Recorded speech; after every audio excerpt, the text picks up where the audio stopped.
Hello guys, Unacademy platform के बारे में तो आप लोग ऑलरेडी जानते ही हैं। तो जब भी आप अनअकैडमी से कुछ भी परचेस करें, कैपिटल में झासर कोड यूज करना। आप अगर खरीद रहे हो अनअकैडमी से कुछ या आपका फ्रेंड खरीद रहा है तो हेल्प कर दो उसकी। झासर कैपिटल में कोड उसको दे दो या आप यूज कर लो, ह्यूज डिस्काउंट मिलेगा हर एक पर्टिकुलर कोर्स के अंदर। कोई भी कोर्स खरीदो अनअकैडमी से, झासर कोड यूज करोगे तो ह्यूज डिस्काउंट मिलेगा आपको। और साथ ही साथ अभी इनके प्राइजेस बढ़ने वाले 23 दिसंबर 2021 से प्राइजेस बढ़ जाएंगे। तुरंत परचेज कर रहे हो कुछ भी अनअकैडमी से, तुरंत कर लो। यहाँ पर इनके बैचेस भी हैं काफी सारे जनरल स्टडीज के, और ऑप्शनल की आपको सिर्फ एक बार पेमेंट करनी है। वन टाइम ऑप्शनल का कोर्स परचेज करना है, जो ऑप्शनल चाहोगे वो ऑप्शनल ओपन हो जाएगा और सभी के सभी। राइट, यानी कि अगर आप चाहते हो कि ऑप्शनल की टेस्टिंग करना, कि जैसे कुछ स्टूडेंट होते हैं जिनको जैसे उन्होंने पीएसआई और ऑप्शन ले लिया, थोड़े समय बाद समझ में नहीं आ रहा तो वो स्विच करें। तो एक बार पेमेंट करने के बाद स्विच करने में डिफिकल्टी आती है, यहां पर आप स्विच कर सकते हो। मतलब आपके लिए सब ओपन है। मतलब एक ऑप्शनल के लिए परचेस करो, सब फ्री में मान के चलो आपको मिल जाएगा पूरा का पूरा। राइट, अभी 4 ऑप्शनल के कोर्सेज जो है वो लॉन्च हुए हैं 15 दिसंबर को, और 6 ऑप्शनल के कोर्सेज लॉन्च हुए हैं 8 दिसंबर को। देख लीजिए, अगर आपका इनमें से कोई ऑप्शनल है तो अभी अभी कोर्स शुरू हुआ है, ज्वाइन कर लो। और अगर इनमें से ऑप्शनल नहीं है तो वहां पर सर्च कर लो, और भी जो है वो कोर्सेज शुरू हुए हैं। राइट, पीएसआईआर, सोशियोलॉजी, रिकॉर्डिंग्स तो वहां पर आपको ऑलरेडी मिली जाएगी। बाकी अभी ये नई लाइव क्लासेस शुरू हुई हैं, कर लो। और कोड एक ही यूज करना है, कैपिटल में झासर का। और अभी फ्री टेस्ट सीरीज वगैरह भी है इनकी, रेगुलर बेसिस पर चलती है। राइट, और रेगुलर बेसिस पर मंडे टू सैटरडे, पूरी संडे को भी इसका कॉम्बैट होता है। और संडे के कॉम्बैट में तो अभी इस बार तो ये इनाम वगैरह भी दे रहे हैं, तो सभी लोग एनरोल हो जाओ संडे के कॉम्बैट में। आईपैड वगैरह, एचपी का लैपटॉप, यानी कि 1000 लोगों को कुछ इनाम मिलेगा। राइट, 1000 लकी पार्टिसिपेंट जो है उनको मौका मिल जाएगा जीतने का ये इनाम। तो टेस्ट तो देखो, इनाम के लिए मत टेस्ट करो। राइट, टेस्ट दो, इनाम के लिए मत टेस्ट दो। टेस्ट दो आपकी नॉलेज के लिए, राइट, आपको इंप्रूव करने के लिए। और ये तो सेकेंडरी चीजें हैं, इसको कभी प्राइमरी चीज कभी मत मानना। राइट, ये सेकेंडरी चीज है। मेन चीज है आपकी परफॉर्मेंस। नाम के आगे आईएएस लगना, आईपीएस लगना, वो मेन है आपके लिए। और जब भी यानी कि इस कॉम्बैट में इनरोल हो गए तो कोड मांगेगा, और तो कोड आपको पता है क्या देना है, कैपिटल में झासर। कोई भी आपका दोस्त परचेज कर रहा है, कहीं पर भी कोड मांगा जा रहा है, झासर ही यूज करना है। राइट, और अनअकैडमी के बहुत सारे आपको, मतलब जैसे कि इसमें तो लोन वगैरह की भी फैसिलिटी अवेलेबल है, और ईएमआई पे भी इवन आप कोर्सेज वगैरह ले सकते हैं। यहाँ पर 0% ईएमआई पे कोर्सेज मिल जाता है। राइट, तो आप ले सकते हैं। राइट, कोड एक ही यूज करने का है, झासर कैपिटल में। गाइस, डेनमार्क और ब्रिटेन की दो शिप बाल्टिक सी पर कोलाइड हुई हैं, इनका कोलिजन हुआ है, आपस में टकरा गई हैं। तो ये बाल्टिक सी का जो टॉपिक न्यूज में है, but examination point of view से बाल्टिक सी के आसपास कौन सी कंट्रीज हैं, इसका आपको ध्यान में रखना है। राइट, ये न्यूज किसी काम की नहीं है एग्जामिनेशन पॉइंट ऑफ व्यू से, बट आपको ये चीज ध्यान में रखनी है कि बाल्टिक सी हम लोग को नदर्न यूरोप में देखने को मिलती है। Sweden, Finland, Russia, Estonia, Latvia, Lithuania, Poland, Germany और डेनमार्क, और काफी सारे आइलैंड्स यहां पर हम लोग को देखने को मिलते हैं। यानी कि ये सब जो कंट्रीज हैं, इसके साथ बाल्टिक सी अपनी बाउंड्री शेयर करती है, और काफी सारे आइलैंड्स भी हम लोग को यहां पर देखने को मिलते हैं। सिर्फ एक बेसिक सी छोटी सी चीज है जिसको आपको थोड़ा सा ध्यान में रखना है। Guys, GS paper 1 point of view से एक काफी इंपॉर्टेंट टॉपिक के बारे में हम लोग डिस्कस करेंगे। अल्लूरी सीताराम राजू और रंपा रेबिलियन, आदिवासी विद्रोह है जिसको हम लोग डिस्कस करने वाले हैं। ये टॉपिक बहुत ही ज्यादा इंपॉर्टेंट है, बहुत ध्यान से इस टॉपिक को सुनिएगा, समझिएगा। अभी ये टॉपिक हम लोग क्यों डिस्कस कर रहे हैं, क्योंकि एक मूवी रिलीज होने वाली है जिसका नाम होगा RRR। डायरेक्टर एस राजामौली की ये पिक्चर है, मूवी है, ड्रामा मूवी। एंड RRR जो नाम दिया गया है उसका जो एक्चुअली फुल फॉर्म है, रौद्रम रणम रुधिरम, और इन शॉर्ट RRR के नाम से ये मूवी रिलीज होगी, और बहुत ही जल्दी रिलीज होने वाली है। ये मूवी रंपा रेबिलियन के ऊपर आधारित है, रंपा विद्रोह के ऊपर, जो 1920 के दशक का एक विद्रोह था, आदिवासी विद्रोह। तो आपको एग्जामिनेशन पॉइंट ऑफ व्यू से इस विद्रोह के बारे में अच्छे से जानकारी होनी चाहिए। And guys, let me tell you, पिछले कुछ महीनों से आदिवासी विद्रोह से रिलेटेड काफी सारी न्यूज आ रही हैं, करंट अफेयर्स में ये सब चीजें हमें देखने को मिल रही है। तो आपके एग्जाम में, आपके सिलेबस में जो ट्राइबल जो रेबिलियंस हैं, ट्राइबल मूवमेंट्स हैं, राइट, यानी कि आदिवासी के जो मूवमेंट्स हैं, जो स्ट्रगल है आदिवासियों का, ब्रिटिश राज के अगेंस्ट, तो इससे रिलेटेड क्वेश्चन बनते हैं। तो इस टॉपिक को बहुत अच्छे से आपको ध्यान रखना है और साथ ही साथ जितने भी यानी कि आपके सिलेबस में ट्राइबल मूवमेंट्स हैं तो उनको बहुत अच्छे से आप पढ़िए, क्योंकि आने वाले एग्जामिनेशन में ट्राइबल मूवमेंट से रिलेटेड क्वेश्चन आएंगे। क्योंकि होता यह है कि करंट अफेयर्स में जो टॉपिक्स होते हैं उन्हीं से रिलेटेड, उन्हीं से एसोसिएटेड जनरल स्टडीज यानी कि स्टैटिक पोर्शन में चीजें पूछी जाती हैं। तो 1920 के दशक का ये विद्रोह था, ये रेबिलियन था, तो इस पर हम लोग बात करेंगे। तो स्टार्ट करते हैं, अल्लूरी सीताराम राजू के बारे में डिस्कस करते हैं। तो वर्ष 1922 में भारतीय क्रांतिकारी अल्लूरी सीताराम राजू ने मद्रास वन अधिनियम 1882, मद्रास फॉरेस्ट एक्ट 1882 को लागू किए जाने पर ब्रिटिश राज के खिलाफ रंपा विद्रोह का नेतृत्व किया था। तो रंपा विद्रोह के लीडर कौन थे? Point to be noted, Alluri Sitarama Raju. Direct question आएगा, ये विद्रोह कब शुरू हुआ था? 1922 में। किसके अगेंस्ट विद्रोह था? तो ब्रिटिशर्स के अगेंस्ट तो था, बट पर्टिकुलरली ब्रिटिशर्स के 1882 के मद्रास फॉरेस्ट एक्ट के अगेंस्ट था। तो ये चीज आप थोड़ी सी ध्यान में रखिएगा। ये कुछ बैकग्राउंड है जो जिसको आपको अच्छे से याद रखना है, इससे रिलेटेड डायरेक्ट क्वेश्चन बनेगा। इस कानून के तहत आदिवासियों की उनके ही वनों में मुक्त आवाजाही पर कड़े प्रतिबंध लगा दिए गए थे।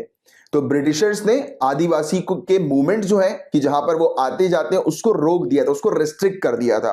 आपको पता होगा आदिवासी को कंट्रोल करने के लिए ब्रिटिशर्स परमानेंट सेटलमेंट एक्ट लेकर आए थे।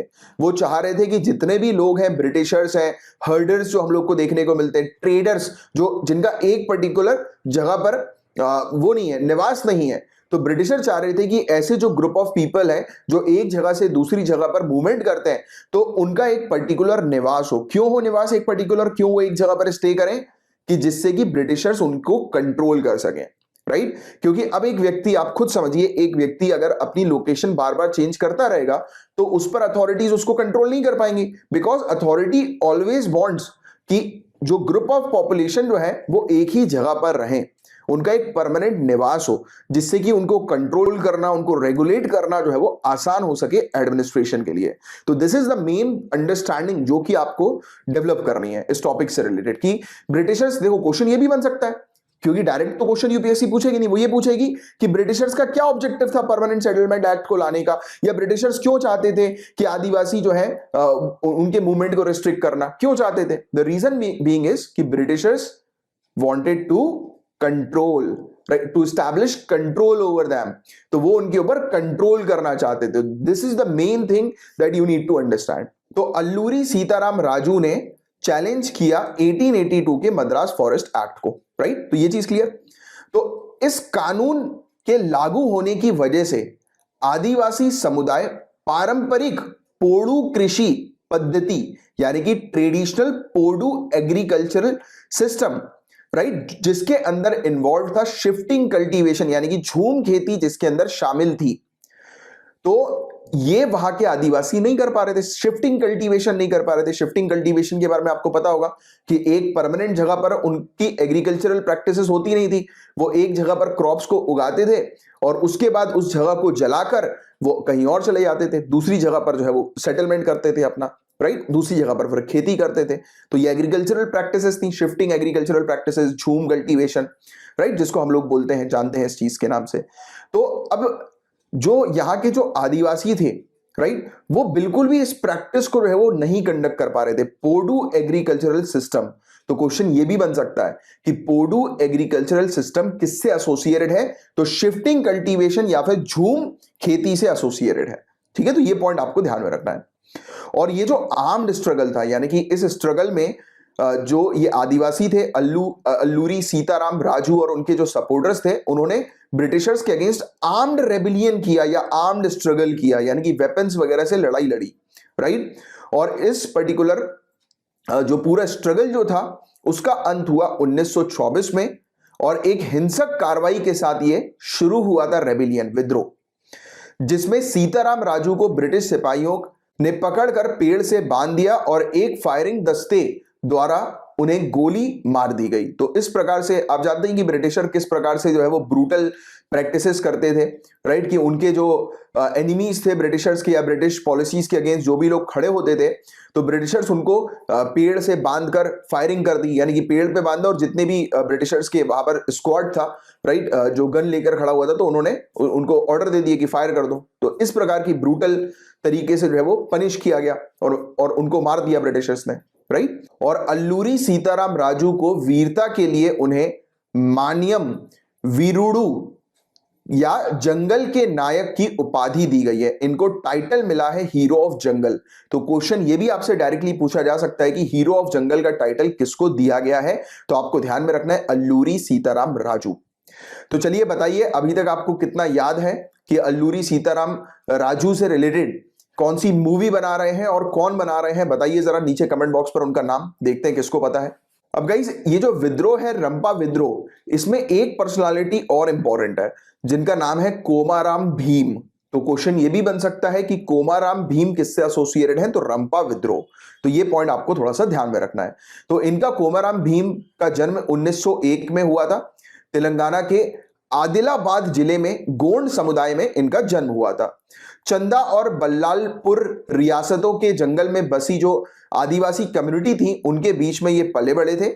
फिर जब ये युवा थे तब एक्चुअली इनको जो है वो जेल हो गई थी, ब्रिटिशर्स ने इनको जेल में डाल दिया था, बट ये जेल से भाग गए थे और भागकर ये आसाम चले गए और वहां जाकर चाय बागान में इन्होंने काम करना शुरू कर दिया।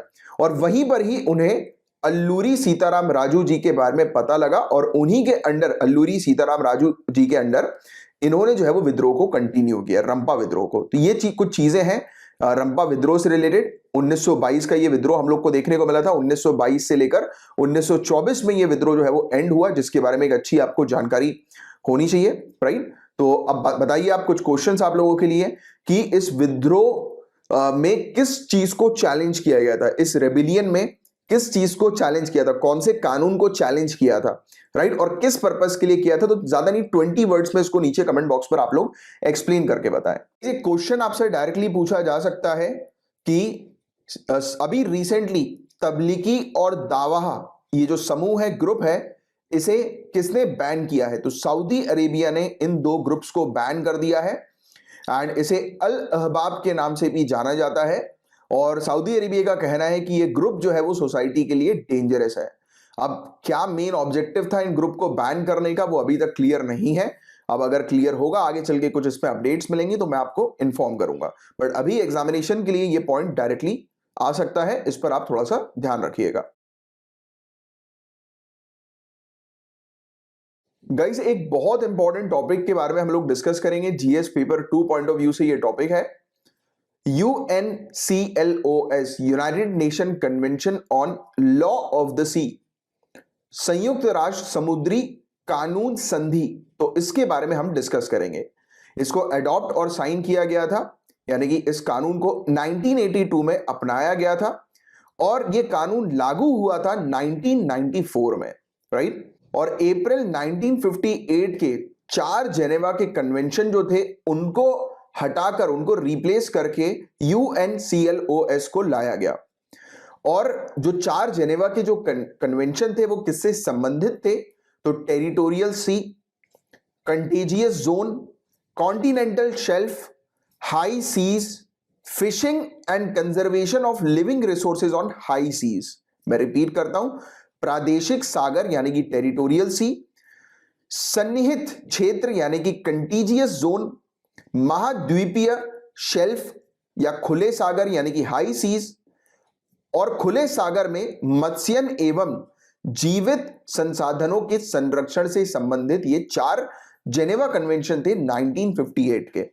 इनको हटाकर United Nation Convention on law of the sea को लाया गया, राइट। तो एक चीज तो अभी आपके दिमाग में क्लियर हो गई होगी, ये लॉ ऑफ द सी है, समुद्र का कानून से रिलेटेड ये संधि है, राइट। इसको मैं सिंपल तरीके से अगर आपको समझाऊं तो आप ये चीज ध्यान में रखिएगा कि समुद्र में कौन सी कंट्री का कितना क्षेत्र आता है उसको निर्धारित करती है UNCLOS, यानी कि एक पर्टिकुलर कंट्री है, राइट, जो समुद्र के साथ अपनी बाउंड्री शेयर कर रही है। तो समुद्र जैसे कि एक कंट्री का कॉन्टिनेंट है, जैसे इमेजिन करो इंडिया, इंडिया के पेनिनसुला को इमेजिन करो, उसके आजू बाजू हम लोग को अरेबियन सी और बे ऑफ बंगाल हमें देखने को मिलती है, फिर इंडियन ओशियन हम लोग को देखने को मिलता है, राइट। तो इंडिया का कितना हिस्सा, कितना एरिया इंडिया का समुद्र में उसका खुद का एरिया कहलाएगा, मतलब कि समुद्री एरिया जो है वो कितने डिस्टेंस तक हमारा कहलाएगा, यानी कि कितने एरिया तक उस समुद्री एरिया में जितनी भी चीजें हैं, जितने भी नेचुरल रिसोर्सेज हैं, जैसे कि तेल की बात करें तो कितने एरिया तक वहां पर कुछ भी अगर निकलता है तो उसका पूरा हक जो होगा वो हमारा होगा, राइट। तो ये चीज, या फिर आपने वो मूवी देखी है शाहरुख खान की चेन्नई एक्सप्रेस, तो उसमें एक सीन आता है, राइट, कि जिसमें ये लोग जो है मतलब शाहरुख खान जो है वो उस पर्टिकुलर शिप में बैठ जाता है और वो इंटरनेशनल वाटर पे शिप चली जाती है, फिर वो बोलते हैं कि अभी हम लोग जो है वो श्रीलंका के पानी पे चले जाएंगे, तो वो श्रीलंका के वाटर्स पर जैसे ही गई, यानी कि श्रीलंका की मैरीटाइम टेरिटरी में जैसे ही एंटर हुए तो श्रीलंकन पुलिस तुरंत जो है वो आ गई उनको अरेस्ट करने के पर्पस के लिए, है ना। तो वो वाली चीज तो हमें देखने को मिलता है। तो और जैसे हमारी जो कोस्ट गार्ड है, राइट, जो हमारी आर्म्ड फोर्सेस है, हमारी Indian army, Indian navy, Indian air force के अलावा एक और आर्म्ड फोर्स है इंडियन कोस्ट गार्ड, तो इसका काम यही रहता है यहां पर कोस्टल एरिया पर सिक्योरिटी को मेंटेन करने का, मैनेज करने का, ये चेक करने का कि कोई शिप जो है वो इलीगल तरीके से इंडिया की जो मैरीटाइम टेरिटरी है, राइट, कि हमारी जो समुद्री जो क्षेत्र है हमारा खुद का, तो उसमें तो एंटर नहीं हो रही है, राइट। और इन सब चीजों से रिलेटेड हमने कड़े कदम उठाना शुरू कर दिया 26/11 के बाद से। 26/11 में जो मुंबई टेरर अटैक हुआ था, तो उसमें आपको पता होगा कि ये टेररिस्ट जो थे वो मुंबई में एंटर हुए थे समुद्र के रूट के थ्रू।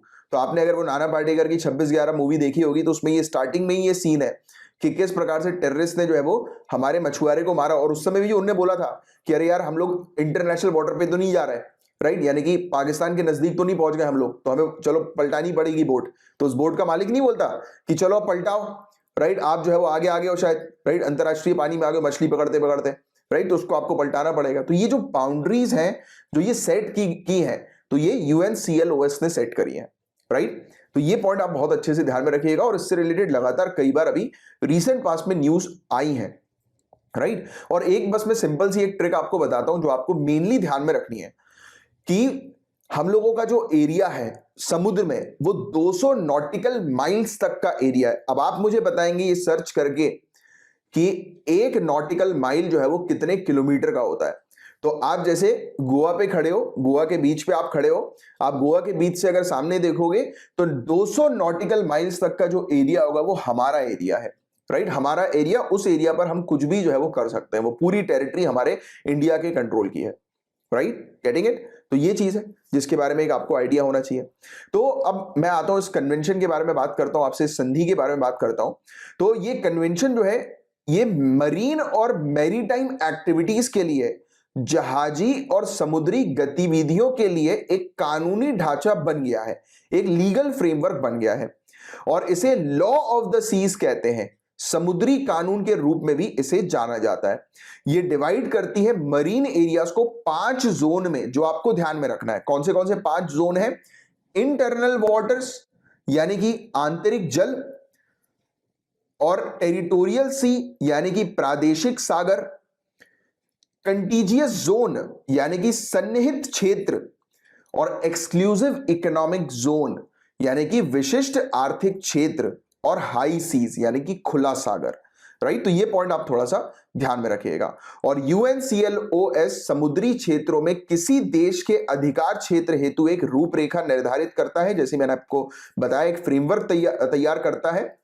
और ये इस प्रकार के फ्रेमवर्क तैयार करने का एकमात्र अंतरराष्ट्रीय समझौता है, सिर्फ इकलौता ऐसा इंटरनेशनल एग्रीमेंट आप कह सकते हैं जो कि एक कंट्री का मैरीटाइम एरिया यानी कि समुद्री क्षेत्र कितना होगा उससे रिलेटेड इंटरनेशनल कानून, इंटरनेशनल लॉ जो है वो बनाता है।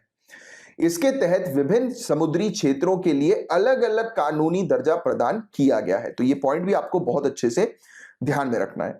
और इस कन्वेंशन ने, इस संधि ने कुछ 3 नए इंस्टीट्यूशंस भी इस्टेब्लिश किए हैं, 3 नई संस्था भी जो है वो गठित करी हैं। कौन सी? International tribunal for the law of the sea, समुद्री कानूनों के लिए अंतरराष्ट्रीय न्यायाधिकरण, इंटरनेशनल सी बेड अथॉरिटी, अंतरराष्ट्रीय सागर नितल प्राधिकरण, the commission on the limits of the continental shelf, महाद्वीपीय शेल्फ सीमा आयोग। तो ये तीन मेनली इंस्टीट्यूशंस हैं जो कि इस संधि ने जो है वो गठन किया है, राइट।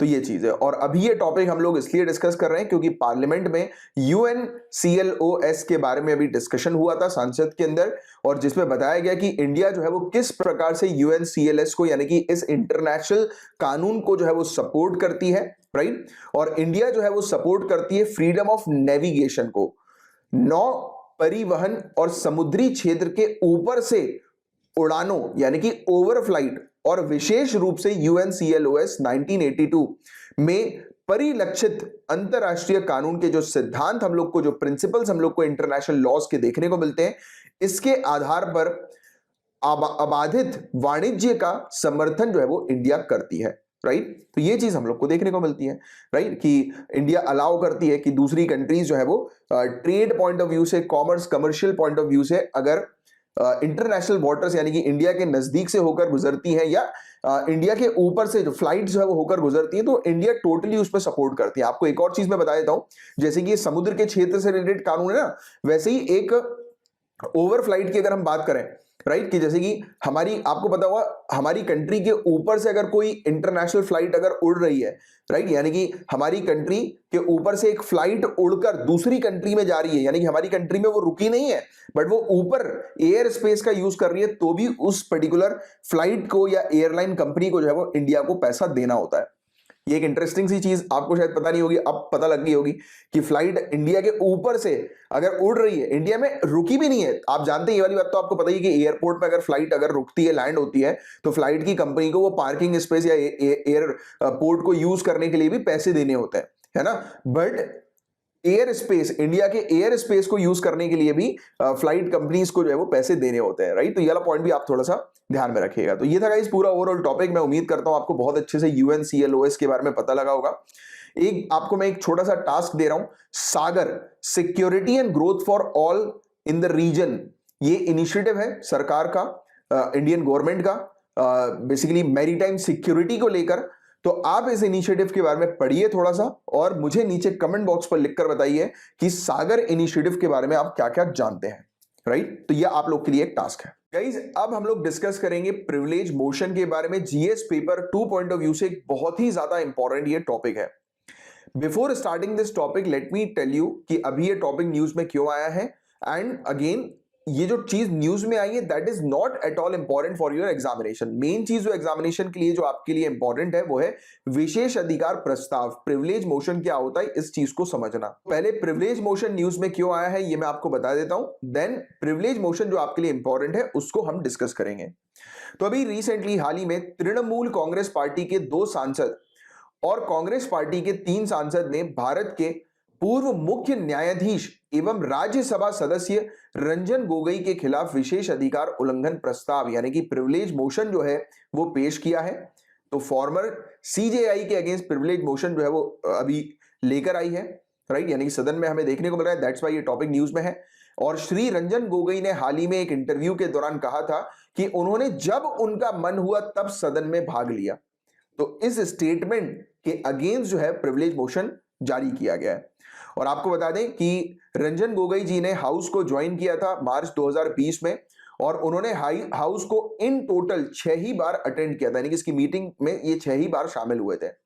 और नियमों के अनुसार प्रत्येक सदस्य को सत्र के दौरान यानी कि सेशन के दौरान कम से कम 1 दिन उपस्थित होना आवश्यक होता है, और यदि वो सदन की कार्रवाई में शामिल नहीं हो पा रहे हैं किसी वजह से, मतलब यानी कि हाउस की प्रोसीडिंग में वो अटेंड नहीं कर पा रहे हैं, ज्वाइन नहीं कर पा रहे हैं हाउस की प्रोसीडिंग को, तो उन्हें छुट्टी के लिए आवेदन करना होता है, और जिस पर सदन की स्वीकृति आवश्यक होती है। बट गाइस पूरा मुद्दा क्या था, मामला क्या था, इस चीज को आप समझिए। तो NDTV में एक इंटरव्यू चल रहा था रंजन गोगोई जी का, राइट, जिस इंटरव्यू के दौरान इनसे पूछा गया था कि जैसे कि हाउस जो है, जो पार्लियामेंट जो है वहां पर क्या व्यवस्था है, कोविड-19 के प्रोटोकॉल्स को फॉलो किया जा रहा है कि नहीं किया जा रहा, तो इन्होंने बोल दिया कि ये प्रोटोकॉल्स को फॉलो नहीं कर रहे हैं। सोशल डिस्टेंसिंग की वहां पर जो है वो काफी ज्यादा कमी है, सिटिंग अरेंजमेंट की काफी दिक्कतें हैं वहां पर, तो इन सब चीजों के बारे में इन्होंने बात करी। और इसी चीज पर जो प्रिविलेज मोशन जो इनके अगेंस्ट लाया गया है, विशेष अधिकार प्रस्ताव जो है वो इनके अगेंस्ट रखा गया, उसमें भी इस चीज के बारे में कहा कि अगर इस प्रकार से अगर बयान दे रहे हो आप एज अ एमपी होने के बावजूद, राइट, ये क्या होता है कि ये जो सदन की जो गरिमा है उसको जो है वो अनदेखा कर रहे हो आप, यानी कि सदन की गरिमा के खिलाफ बयान दे रहे हो, उसको अनदेखा कर रहे हो। ये बिल्कुल भी ठीक नहीं है हाउस की डिग्निटी के लिए कि एक एमपी ही हाउस के बारे में जो है उस प्रकार की बातें कर रहे हैं, तो इसको लेकर एक प्रिविलेज मोशन सामने आया है। बट आपको एग्जामिनेशन के लिए प्रिविलेज मोशन क्या होता है, ये चीज आपको समझना जरूरी है। तो ब्रीच ऑफ प्रिविलेज का मतलब क्या होता है? प्रिविलेज मोशन, प्रिविलेजेस जो है, जो पार्लियामेंट्री प्रिविलेजेस, उसका उल्लंघन। तो पार्लियामेंट्री प्रिविलेजेस क्या होते हैं, पहले जब आप समझोगे तब आपको जो है वो उसका उल्लंघन करने पर क्या सजा मिलती है वो चीज समझ में आएगी। तो हम लोग पहले अपने कंसेप्ट क्लियर करते हैं पार्लियामेंट्री प्रिविलेजेस के बारे में कि पार्लियामेंट्री प्रिविलेजेस क्या होते हैं, राइट, यानी कि संसदीय विशेष अधिकार, ये क्या होता है? तो नाम से समझ में आ रहा है, विशेष अधिकार, कुछ स्पेशल राइट्स जो है वो उनको प्रोवाइड किए जाते हैं, यानी कि कुछ अधिकार जो है वो स्पेशल अधिकार जो है वो किनको दिए जाते हैं? संसद को, विधायकों को, राइट। तो कुछ अधिकार इनको मिलते हैं, कुछ इम्यूनिटीज इनको मिलती है, कुछ प्रोटेक्शन मिलती है, कुछ सुरक्षा मिलती है, राइट, जो कि ये एंजॉय करते हैं लेजिस्लेचर्स। तो लेजिस्लेचर जो है उनको प्रोटेक्शन दी जाती है सिविल और क्रिमिनल लायबिलिटी के अगेंस्ट, कि अगर वो लेजिस्लेटिव ड्यूटीज के कोर्स में, यानी कि अपनी जो लेजिस्लेटिव ड्यूटीज जो भी है उनकी, यानी कि जो भी उनके जो कार्य हैं एज अ लेजिस्लेटर के तौर पर, जो भी वो एक्ट करते हैं या जो भी वो भाषण देते हैं, कोई भी स्टेटमेंट देते हैं, तो उनके स्टेटमेंट के लिए उनके ऊपर किसी भी प्रकार की कार्रवाई नहीं की जाएगी, ना सिविल ना क्रिमिनल। तो ये प्रोटेक्शन जो है वो मिलती है किसको? लेजिस्लेचर्स को। तो ये होता है पार्लियामेंट्री प्रिविलेजेस। और ये चीज इंडियन पार्लियामेंट के लिए आर्टिकल 105 में मेंशन्ड है और स्टेट लेजिस्लेचर के लिए आर्टिकल 194 में मेंशन्ड है, राइट। यानी कि अब देखो, प्रिविलेजेस आप समझ गए हो कि प्रिविलेजेस क्या होते हैं। अब इसका उल्लंघन क्या होता है, तो इसके उल्लंघन के बारे में कोई क्लियरली डेफिनेशन नहीं हम लोग को देखने को मिली है। एज सच कहीं पर भी मेंशन नहीं है कि इसके उल्लंघन जो है उसका क्या मतलब है। बट हाँ, जनरली ये चीज कही जाती है, सिंपल तौर पे समझना, कि जनरली ये चीज कही जाती है कि अगर कोई भी मेंबर ऑफ पार्लियामेंट या मेंबर ऑफ स्टेट लेजिस्लेचर, कोई भी, राइट, या फिर पार्लियामेंट हो गई यानी कि पूरा हाउस, या फिर स्टेट लेजिस्लेचर पूरा का पूरा हाउस, उसको अगर कोई थर्ड पार्टी डिस्टर्ब करती है, जैसे कि मीडिया बोले, मीडिया की बात कर, तो मीडिया की बात करें तो मीडिया अगर कुछ स्टेटमेंट जो है वो हाउस से रिलेटेड बोलती है, या बार बार किसी मेंबर ऑफ पार्लियामेंट को टारगेट करते हुए उनके बारे में कुछ स्टेटमेंट्स बार बार बोल रही है, तो मेंबर ऑफ पार्लियामेंट क्या हो रहे हैं, वो अपना काम नहीं कर पा रहे, अपनी ड्यूटीज, अपने फंक्शन को बाधा लग रही है, ऑब्स्ट्रक्ट कर रहे हैं, यानी कि हाउस को, ये सब स्टेटमेंट्स वो ढंग से काम नहीं कर पा रहे, अपनी ड्यूटीज को जो है वो फॉलो अप नहीं कर पा रहे, तो उस चीज को जो है वो माना जाएगा ब्रीच ऑफ प्रिविलेज। इस चीज को माना जाता है कि जब कोई डिस्टर्ब करे। इसको ऐसे समझो कि अगर आप अपने रूम में बैठे हो, आपका छोटा भाई या बड़ा भाई या छोटी बहन बड़ी बहन अगर रूम पे आ जाते हैं, बार बार आपको डिस्टर्ब करने, तो आप क्या हो रहे हैं, अपने काम को नहीं कर पा रहे, तो आप डिस्टर्ब हो रहे। तो वैसे ही जब पार्लियामेंट या फिर स्टेट लेजिस्लेचर जब वो डिस्टर्ब होते हैं, या उनके मेंबर्स जब डिस्टर्ब होते हैं, किसी थर्ड पार्टी के कारण अपना काम नहीं कर पाते, तो उस समय थर्ड पार्टी के ऊपर जो है वो ये ब्रीच माना जाता है प्रिविलेजेस का, राइट। तो ये चीज हम लोग को इस प्रकार की देखने को मिलती है। और ब्रीच ऑफ प्रिविलेजेस या फिर कंटेम्प्ट ऑफ हाउस जो होता है, ये कब होता है, जब कोई स्पीच के थ्रू, यानी कि बोलकर या प्रिंट करके या पब्लिश करके कोई भी ऐसा फॉल्स स्टेटमेंट उस हाउस से रिलेटेड या उस हाउस के मेंबर से रिलेटेड अगर पब्लिश कर दें, तो फिर वो ब्रीच ऑफ प्रिविलेज माना जाएगा। वो चीज जो सेम मैंने अभी आपको समझाई है, राइट। और पूरा प्रोसीजर क्या होता है, पूरा प्रोसीजर क्या फॉलो करना होता है इस ब्रीच ऑफ प्रिविलेजेस के मामले में, तो हम लोग को ये चीज देखने को मिलती है कि ये जो पूरा प्रोसीजर होता है, इसमें लेजिस्लेटिव असेंबली के जो स्पीकर या लेजिस्लेटिव काउंसिल के चेयरमैन, ध्यान देना, लेजिस्लेटिव असेंबली के स्पीकर या लेजिस्लेटिव काउंसिल के चेयरमैन, तो ये एक प्रिविलेज कमेटी जो है वो सेटअप करते हैं। जब भी उल्लंघन होता है तब ये सेटअप की जाती है कमेटी, और इस कमेटी के अंदर 15 मेंबर होंगे असेंबली के और 11 मेंबर होंगे काउंसिल के। और जिस जगह पर काउंसिल नहीं है, जिस पर्टिकुलर स्टेट में, तो वहां पर सिर्फ 15 मेंबर ही हम लोग को देखने को मिलेंगे। अब मेरा आपसे एक क्वेश्चन है, नीचे कमेंट बॉक्स पर आंसर लिखकर बताइए कि कौन सी राज्य में स्टेट लेजिस्लेटिव असेंबली और स्टेट लेजिस्लेटिव काउंसिल दोनों ही है। तो फटाक से नीचे कमेंट बॉक्स पर इसका आंसर लिखकर बताइए। तो ये 15 मेंबर और 11 मेंबर, ये वाली चीज आपको याद रखनी है। तो एक प्रिविलेज कमेटी बैठती है। अब कमेटी क्या करेगी, तो ऑब्वियस ही बात है, वो डिसाइड करेगी कि जो वाकई में उल्लंघन हुआ है कि नहीं हुआ है प्रिविलेजेस का, है ना। तो और इस कमेटी के जो मेंबर्स होते हैं वो नॉमिनेट किसके द्वारा किए जाते हैं, तो हाउस की, जिस हाउस की स्ट्रेंथ होती है, यानी कि हाउस के अंदर जिस पार्टी की स्ट्रेंथ होती है, यानी कि इक्वल मिलाकर रूलिंग पार्टी, तो रूलिंग पार्टी जो है वो नॉमिनेट करती है इस कमेटी के मेंबर्स को। और चेयरमैन और स्पीकर जो होते हैं वो डिसाइड करते हैं फाइनली कि मोशन जो है वो लाना है कि नहीं लाना है, वो क्यों कब डिसाइड करेंगे, जब उनको लगता है कि वाकई में, यानी कि देख के ऐसा लगता है स्पीकर और चेयरमैन को कि क्या वाकई में जो यानी कि उल्लंघन हुआ है कि नहीं हुआ है प्रिविलेजेस का। तो इस चीज को पहले जो है वो चेक कर देखते हैं, यानी कि देख कर ऑब्जर्व करते हैं। क्योंकि देखो नॉर्मल सी बात है, आप बैठे हुए हो, आप देख रहे हो टीवी पर कि कोई मीडिया पर्सनालिटी जो है वो किसी एमपी को या एमएलए को टारगेट कर रहे हैं, तो आपको खुद को ही पता लग जाएगा, आप ऑब्जर्व कर लोगे हाँ यार ये तो जानबूझ के टारगेट किया जा रहा है, ये तो गलत बात है। वैसे ही स्पीकर या फिर चेयरमैन, ये पहले फर्स्ट पॉइंट इन्हीं से शुरू होता है कि ये पहले देखकर डिसाइड करते हैं, प्राइमा फेसी जिसको हम लोग बोलते हैं, ये ऑब्जर्व करते हैं, देखते हैं, देखकर डिसाइड करते हैं कि यार वाकई में हुआ है कि नहीं हुआ है। तो जब उनको लगता है कि हाँ यार वाकई में ये जो है वो उल्लंघन हुआ है प्रिविलेजेस का, तो फिर वो इस प्रिविलेज कमेटी को जो है वो फॉरवर्ड कर देते हैं कि पूरा प्रोसीजर जो है वो शुरू करें, और कमेटी जो है वो पूरी प्रॉपर तरीके से जांच करती है, ये सुनिश्चित करती है कि ये वाकई में इस प्रकार का हुआ है कि नहीं हुआ है, यानी कि उनके साथ वाकई में फॉल्स स्टेटमेंट उनको दिए है कि नहीं दिए, प्रिविलेजेस का उल्लंघन हुआ है कि नहीं हुआ है, राइट। और कमेटी जो होती है वो क्वाजी जुडिशियल पावर्स उसके पास होती है, ये बुलवा सकती है सामने वाले व्यक्ति को, जो भी व्यक्ति है, जैसे कि जिसके जो विक्टिम है, यानी कि जो मेंबर ऑफ पार्लियामेंट विक्टिम है, उसको बुलाएगी, तो उससे पूछताछ करेगी, और जिसने उल्लंघन किया है उसको भी बुलाकर पूछताछ कर सकती है। तो और वेरियस लोगों को पूछताछ कर सकती है, वेरियस लोगों को बुलाकर इस चीज को सुनिश्चित करने के लिए कि वाकई में जो है वो ऐसा स्टेटमेंट दिया है कि नहीं दिया, किसी ने किसी के खिलाफ उल्लंघन हुआ है कि नहीं हुआ। तो उस प्रकार की चीजें होती है, प्रॉपर तरीके से जांच होती है, राइट। उसके बाद फिर ये रिकमेंडेशन देती है मतलब कि क्या जो है वो आगे चल के करना चाहिए, ठीक है। और फिर वो पनिशमेंट देती है, पनिशमेंट की रिकमेंडेशन दे देती है कि ये फलाना पनिशमेंट जो है वो मिलनी चाहिए इस फलाना व्यक्ति को, गिल्टी को, कि जो भी गिल्टी होता है। तो और पनिशमेंट के तौर पर उसको बुलाया जाता है और उसको वार्निंग वगैरह दी जाती है, हाउस के सामने जो है उसको कहा जाता है कि आप जो है वो माफी मांगिए, राइट। और या फिर इवन इतना भी होता है कि जेल तक हो सकती है। तो ये सब चीजें हैं पनिशमेंट के तौर पर। और मीडिया के मामले की अगर हम लोग बात करें तो स्टेट लेजिस्लेचर के अंदर जो मीडिया को वेरियस फैसिलिटीज प्रोवाइड की जाती थी, वो फैसिलिटीज जो है वो उनको जो है वो बंद कर दी जाती है उनके लिए। और पब्लिक अपॉलॉजी जो है वो उनसे बोली जाती है कि पब्लिक के बीच में जो है वो माफी मांगे आप। तो ये कुछ चीजें हैं पूरी डिटेल में जो अपन ने डिस्कस करी प्रिविलेज से रिलेटेड, यानी कि ये जो प्रिविलेज के ब्रीच के बारे में जो हमने बात करी थी और पार्लियामेंट्री प्रिविलेजेस के बारे में हमने बात करी थी। तो ये पूरा का पूरा हमने देख लिया, इससे बाहर का आपसे और कुछ भी नहीं पूछा जाएगा, जो भी होगा वो इसी के अंडर हम लोग को देखने को मिलेगा, ठीक है। गाइस अब एक बहुत ही इंपॉर्टेंट एंड इंटरेस्टिंग टॉपिक को हम लोग डिस्कस करेंगे। This is collegium system. क्या आप बता सकते हो कि कोलिजियम सिस्टम जो है वो किससे रिलेटेड है? बताइए नीचे कमेंट बॉक्स पर लिखकर। सेकंड चीज, क्या कोलिजियम सिस्टम के बारे में कॉन्स्टिट्यूशन के अंदर मेंशन्ड है, और अगर है तो कहां पर है, और अगर नहीं है तो ये कोलिजियम सिस्टम की उत्पत्ति कैसे हुई, कैसे बना ये कोलिजियम सिस्टम? बताइए नीचे कमेंट बॉक्स पर इसका आंसर, जिनको भी पता है। तो गवर्नमेंट ने कहा है कि जुडिशरी न्यायपालिका के अंदर से भी और पार्लियामेंटेरियंस के द्वारा, यानी कि जो हमारे सांसद हैं, तो ये बेसिकली डिमांड कर रहे हैं कि कोलिजियम सिस्टम को चेंज किया जाए और एक ट्रांसपेरेंट इफेक्टिव सिस्टम जो है लाया जाए। तो इसको लेकर ये टॉपिक न्यूज में था और बताया गया कि एक ड्राफ्ट मेमोरेंडम ऑफ प्रोसीजर भी जो है कि और बेहतर तरीके से सिस्टम के अंदर अकाउंटेबिलिटी लाने के लिए, ट्रांसपेरेंसी लाने के लिए सबमिट किया गया था ऑनरेबल सुप्रीम कोर्ट के पास गवर्नमेंट के द्वारा। बट अभी भी इस पर ऑनरेबल सुप्रीम कोर्ट ने कोई विचार नहीं किया और इस पर कोई कमेंट नहीं किया है। तो गाइज आपसे एक क्वेश्चन डायरेक्टली पूछा जा सकता है, बताइए इसका भी आंसर, कि ऑनरेबल सुप्रीम कोर्ट के जजेस को कौन अपॉइंट करते हैं? बताएं। तो ऑनरेबल प्रेसिडेंट, हमारे honourable president honourable supreme court के जज को अपॉइंट करते हैं, और इसी में ही, इस अपॉइंटमेंट में ही कोलिजियम का रोल आता है।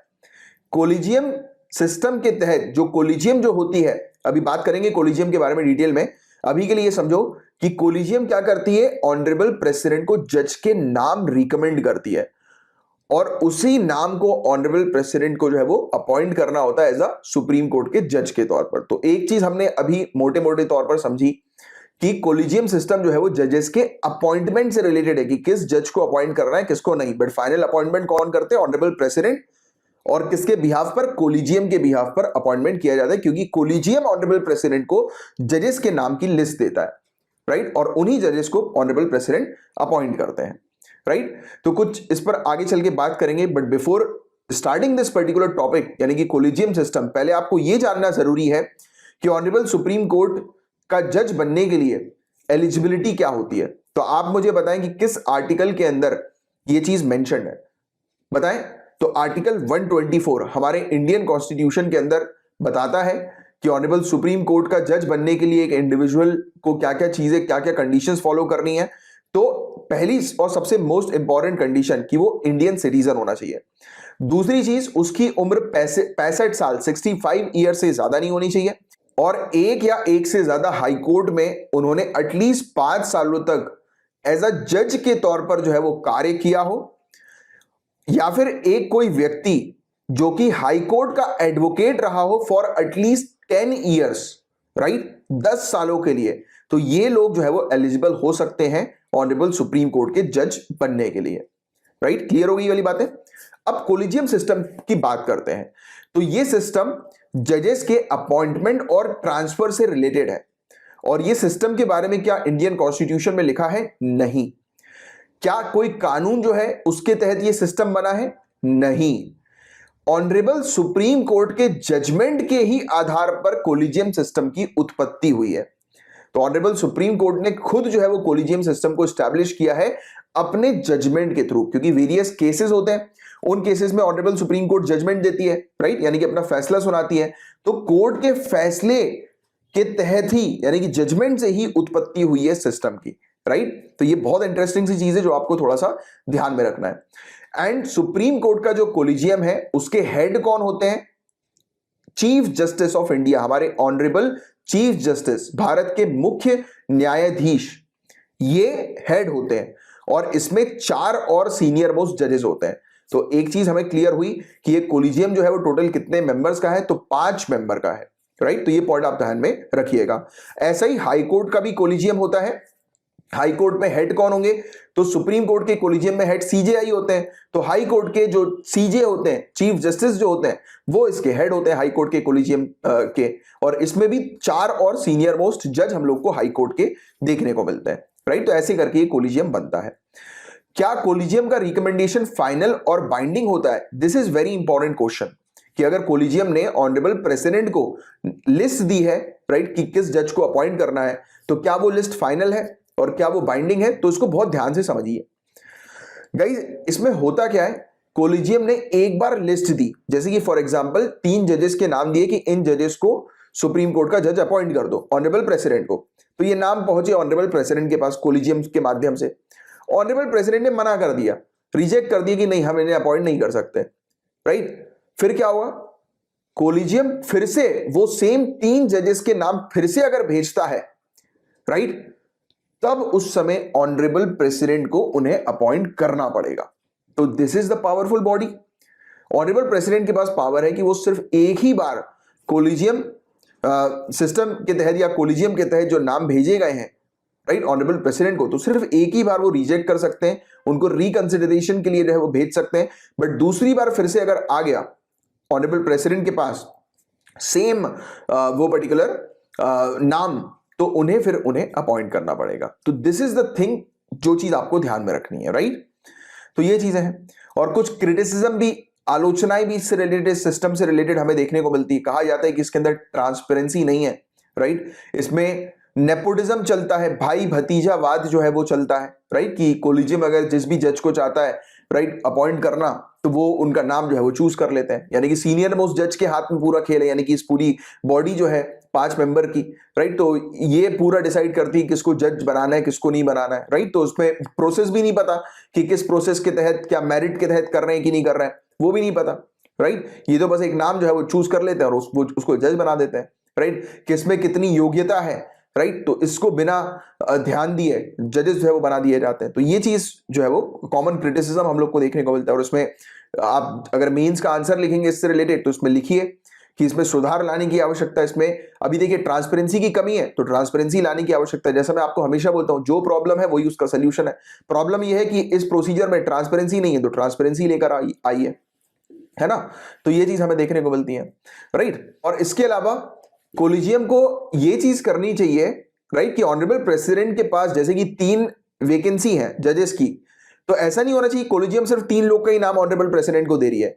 ऑनरेबल प्रेसिडेंट है हमारे, तो उनको एटलीस्ट ऑप्शन दिया जाना चाहिए 6, 7, 5 नामों का, और प्रायोरिटी के अकॉर्डिंग कि आप प्रायोरिटी में रख दो, राइट, नामों को।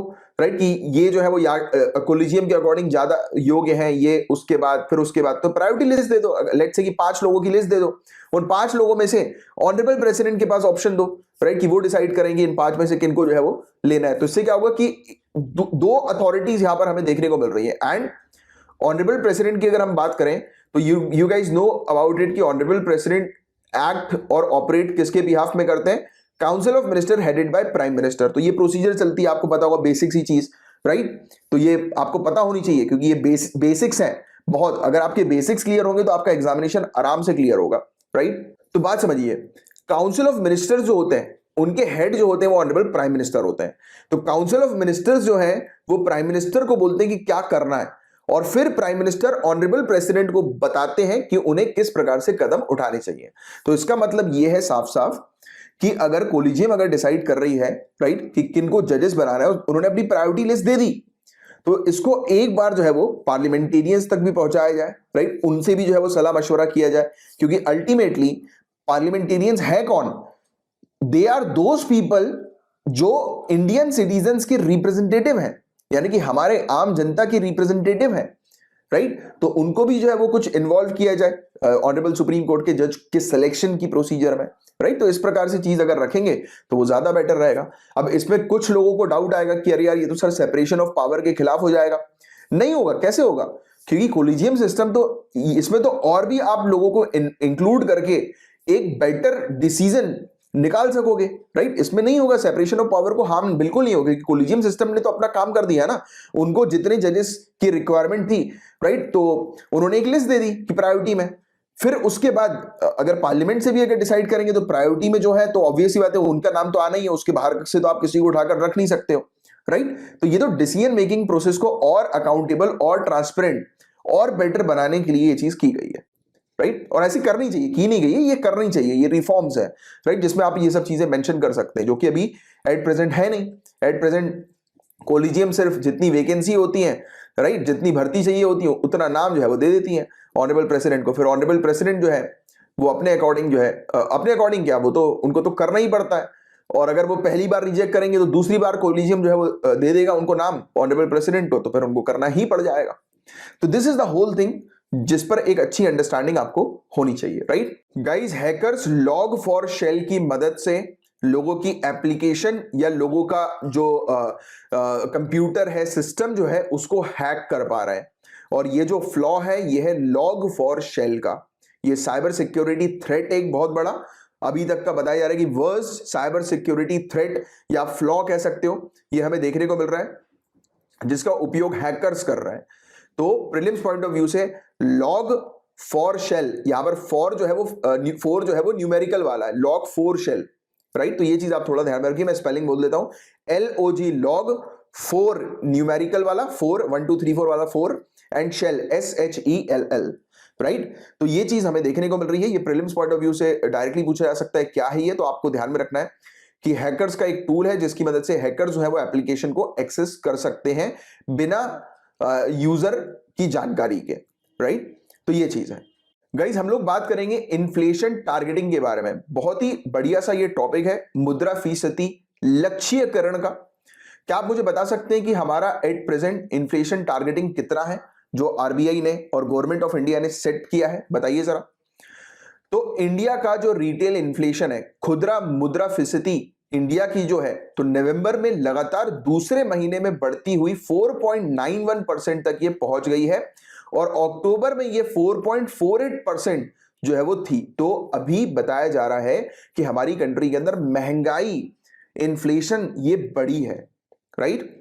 नवंबर महीने में भारत के शहरी हिस्सों में कीमतों में 5.54% की तेज वृद्धि, और सब्जियों की कीमतों में पिछले महीने की तुलना में 7.45% की बढ़ोतरी हुई है, राइट। तो ये एक अपडेट है जिसके बारे में आपको ध्यान में रखना है कि हमारी कंट्री के अंदर इन्फ्लेशन जो है वो इंक्रीज हुआ है। अब देखिए कितना परसेंट इन्फ्लेशन इंक्रीज हुआ है, that you guys don't need to remember, आपको उसको याद रखने की जरूरत नहीं है।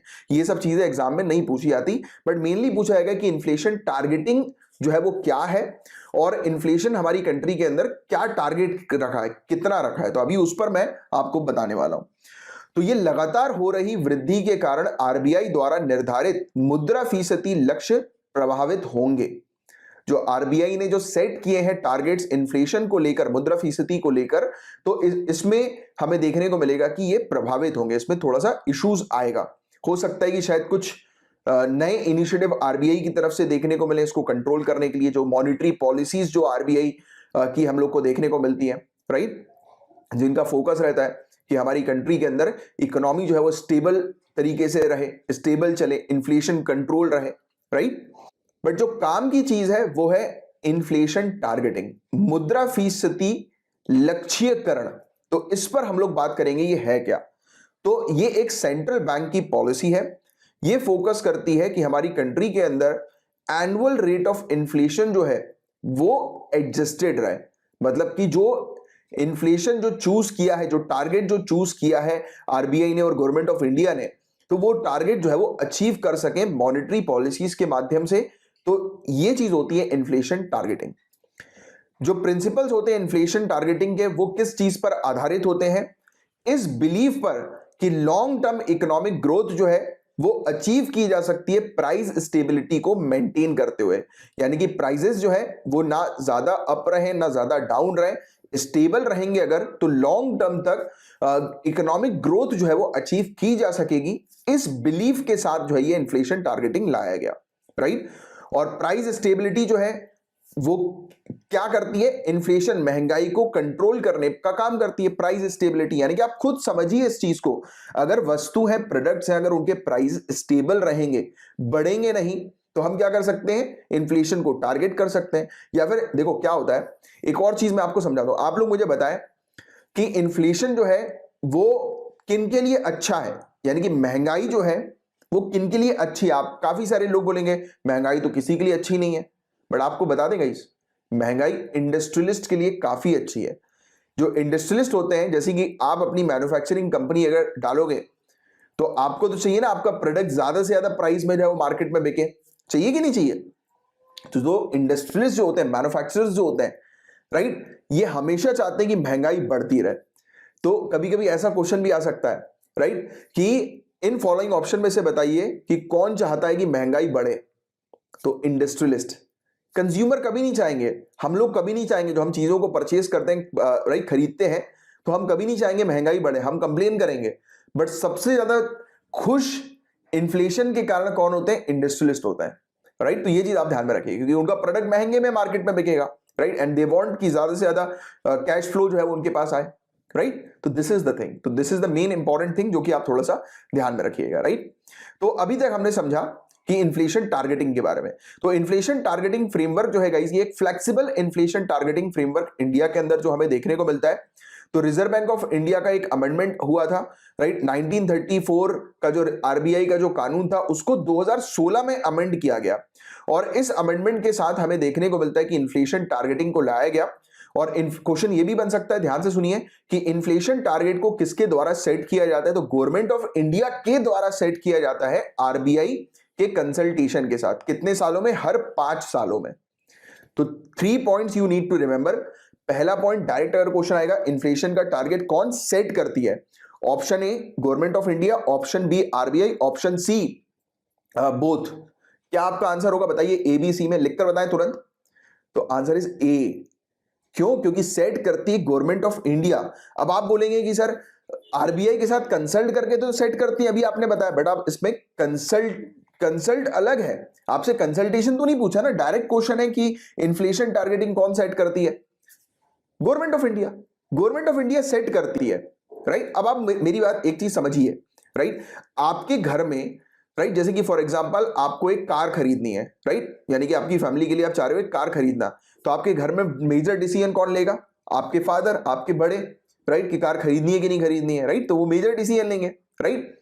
तो कार खरीद कौन रहा है? अगर ये वाली चीज क्वेश्चन आती है तो कौन खरीद रहा है कार? आपके पापा, राइट, ये आपके पापा की कार है या आपके घर के बड़े की किसी की कार है, राइट, जो खरीद रहे हैं, राइट। अब ये तो नहीं होगा ना, अगर जैसे कार के पेपर्स जो होते हैं वो किसके नाम पे होंगे? आपके फादर के नाम पे आप जो है वो कार ले रहे हो, तो आपके फादर के नाम की कार के पेपर्स होंगे। ये थोड़ा ना होगा कि ये कार जो है वो सभी पूरे सदस्यों का नाम लिख दिया, नहीं ना, ऐसा नहीं होता है ना। तो अगर क्वेश्चन पूछा कि ये कार किसकी है, राइट, किसके नाम पे? तो आपके पापा के नाम पे। इन्फ्लेशन टारगेटिंग किसने सेट करी है? तो गवर्नमेंट ऑफ इंडिया ने। अब यार वो आरबीआई से पूछे, नीति आयोग से पूछे, किसी से भी पूछे, वो तो एक सेकेंडरी पार्ट है, but the main question is कि इन्फ्लेशन टारगेटिंग किसने सेट करी? गवर्नमेंट ऑफ इंडिया ने। तो इस तरीके की अप्रोच ध्यान में रखो, इसमें आपको कंफ्यूज नहीं होना है। ऐसे क्वेश्चंस आते हैं, इसमें अक्सर स्टूडेंट कंफ्यूज होते हैं, तो आपको बिल्कुल श्योर शॉट मार्क करना है गवर्नमेंट ऑफ इंडिया को, राइट। और कितने सालों में? 5 सालों में। तो 3 चीज है इसके अंदर बस ध्यान में रखने वाली, और कुछ नहीं। किसके द्वारा सेट की जाती है? Government of India.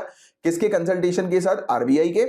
कितने सालों में सेट होती है? तो हर 5 सालों में। This is the main thing जो कि ध्यान में रखने वाली है। एंड हमारी कंट्री के अंदर at present reserve bank of India ने 4% कंज्यूमर प्राइस इंडेक्स इन्फ्लेशन जो है वो टारगेट किया है, 4% ±2%। तो ये पॉइंट आप ध्यान में रखिए। अपर टॉलरेंस लिमिट 6% की है, लोअर टॉलरेंस लिमिट 2% की है। तो इन्फ्लेशन जो है वो 4% ±6% हमें देखने को मिल रहा है। That's it. तो ये चीज आप ध्यान में रखिए। और अभी जो है वो इन्फ्लेशन क्या हुआ है? बड़ा है। तो मैंने आपको स्टार्टिंग में परसेंटेज भी बताया, राइट। तो बढ़ेगा तो मतलब 4% के ऊपर जो है वो जाएगा, तो ये बढ़ता हुआ हमें नजर आ रहा है, राइट। दूसरे महीने में हमें देखने को मिल रहा है कि अक्टूबर में 4.48% था, नवंबर में 4.91% बढ़ गया ये, राइट। और नवंबर में हमें शहरी एरियाज की अगर हम लोग बात करें तो यहां पर 7.45% की बढ़ोतरी हुई है, यानी कि अपर लिमिट से भी हाई हो गया ये जो हमने टारगेट सेट किया था, राइट। तो this is the main concern, that's why ये टॉपिक न्यूज में था। तो इकोनॉमिक्स के जो टॉपिक्स होते हैं ना, उसको बहुत इजी तरीके से समझा करो, आसानी से चीजें क्लियर हो जाएंगी। अब यहां पर आपसे सिर्फ एक ही चीज पूछी जाएगी, इन्फ्लेशन टारगेटिंग क्या है? 4% ±2%, दैट्स इट, राइट। तो बहुत डिटेल में हमने इस चीज को जो है वो समझा। तो ये था पूरा ओवरऑल टॉपिक।